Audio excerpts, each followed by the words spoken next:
अस्सलाम वालेकुम दोस्तों, welcome back to another brand new video. आज की वीडियो में हम डाइहात्सू टांटो के पावर स्लाइडिंग डोर के ऊपर डिस्कशन करेंगे। यह 2012 डाइहात्सू टांटो और इसके पावर स्लाइडिंग डोर के अंदर प्रॉब्लम है। ये देख सकते हैं यहाँ पे हमारे पास लगी होती है पावर स्लाइडिंग डोर की मोटर। तो हमने इस गाड़ी को चेक किया तो ये कार वाटर डैमेज है, इसकी जो मोटर है ये भी डैमेज हो चुकी है और इसके अंदर जो इसका पावर स्लाइडिंग डोर का लेफ्ट साइड का कंट्रोलर होता है वो कंट्रोलर भी इसके अंदर इक्विप नहीं था। फर्स्ट ऑफ ऑल तो हम इसके अंदर पावर स्लाइडिंग डोर के अंदर कंट्रोलर इंस्टॉल करेंगे और उसके बाद चेक करेंगे कि हमारी मोटर और पावर स्लाइडिंग डोर काम करता है, वर्किंग करता है या नहीं करता। यहाँ पे देख सकते हैं ये जो दो कनेक्टर हैं ये हैं इसके पावर स्लाइडिंग डोर के ECU के कनेक्टर्स। ये कंट्रोलर पावर स्लाइडिंग डोर को कंट्रोल करता है, कैन लो कैन हाई के साथ कनेक्ट होता है। जब हम रिमोट से कमांड देते हैं तो BCM इसको कैन लो कैन हाई की तरफ से कमांड देता है और उस टाइम पे ये वर्किंग करता है। कार के अंदर इसके दो कनेक्टर हैं और इसके अंदर जो इसका कंट्रोलर है वो इक्विप नहीं है। तो सबसे पहले हम इसके अंदर कंट्रोलर लगाएंगे। इसकी वायरिंग बिल्कुल ठीक है, इसकी वायरिंग के अंदर कोई प्रॉब्लम नहीं है। यहाँ देख सकते हैं ये इसके वायरिंग कनेक्टर्स हैं। पावर स्लाइडिंग डोर के मेन कंपोनेंट्स होते हैं तीन।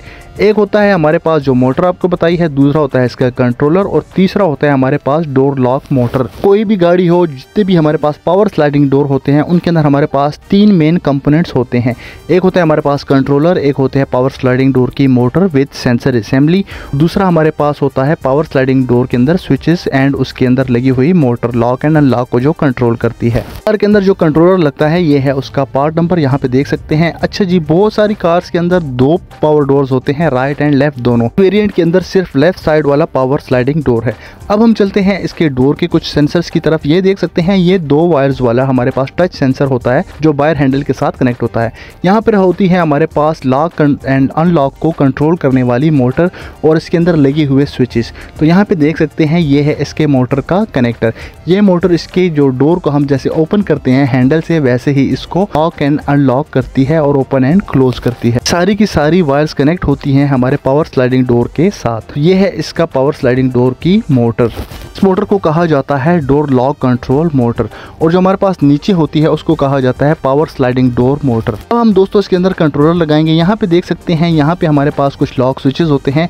ये हमारा जो कनेक्टर है ये होता है BCM के साथ कनेक्टेड, जो BCM को इसके लॉक्स की पोजीशन शो करता है। और हमारे पास जो इसका ऊपर लगा हुआ एक छोटा दूसरा कनेक्टर है 4 वायर्स वाला, उसकी जितनी भी वायर्स होती हैं उसके अंदर कुछ स्विचेस होते हैं और ये स्विचेस कनेक्टेड होते हैं हमारे पावर स्लाइडिंग डोर के साथ। देख सकते हैं इसका कनेक्टर व्यू। अब हम दोस्तों चलते हैं इसके इलेक्ट्रिकल वायरिंग डायग्राम की तरफ और आपके साथ इसके इलेक्ट्रिकल वायरिंग डायग्राम को शेयर कर दिया जाता है। जिन कार के अंदर लेफ्ट एंड राइट दोनों होते हैं उसके अंदर दो कंट्रोलर होते हैं। दोनों की वायरिंग के जो पिन आउट्स होते हैं दोनों के सेम होते हैं। तो दोनों controllers can low can high के जरिए से एक दूसरे के साथ कनेक्टेड भी होते हैं। तो हमारे पास जब लेफ्ट एंड राइट होगी तो हमारे पास दो Motors and lock control Motors extra होंगी और एक कंट्रोलर भी हमारे पास एक्स्ट्रा होगा। ये जो आप देख रहे हैं आपके साथ इसका इलेक्ट्रिकल वायरिंग डायग्राम शेयर कर दिया जा रहा है। इसके साथ ही दोस्तों आपको इसका डिटेल रिव्यू, ये जापानीज लैंग्वेज में है इसलिए हम इसको इंग्लिश में कन्वर्ट करते हैं। देख सकते हैं हमारे पास स्लाइडिंग डोर लॉक जो है ये हमारे पास होता है लॉक के अंदर और दूसरा जो हमारे पास होता है वो है स्लाइडिंग डोर की मैग्नेट। उसके अंदर एक क्लच होता है और हमारे पास कुछ सेंसर्स होते हैं। तो ये है सारा इसका इलेक्ट्रिकल वायरिंग डायग्राम।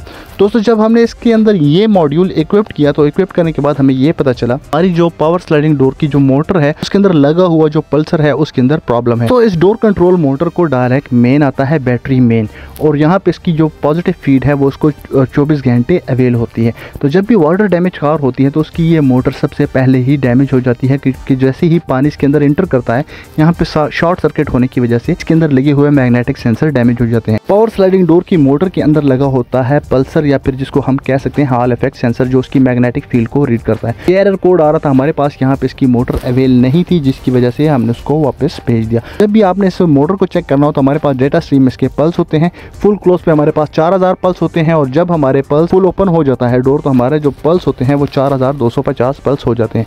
उम्मीद करता हूँ कि वीडियो मेरे तमाम दोस्तों भाइयों के लिए हेल्पफुल होगी, आपको अच्छी लगी होगी। वीडियो आपके लिए हेल्पफुल हो, आपको अच्छी लगी हो तो चैनल को लाइक शेयर एंड सब्सक्राइब जरूर करें। आपका भाई आपके साथ मिलता है किसी और वीडियो में, तब तक स्टे ट्यून। अल्लाह हाफिज़।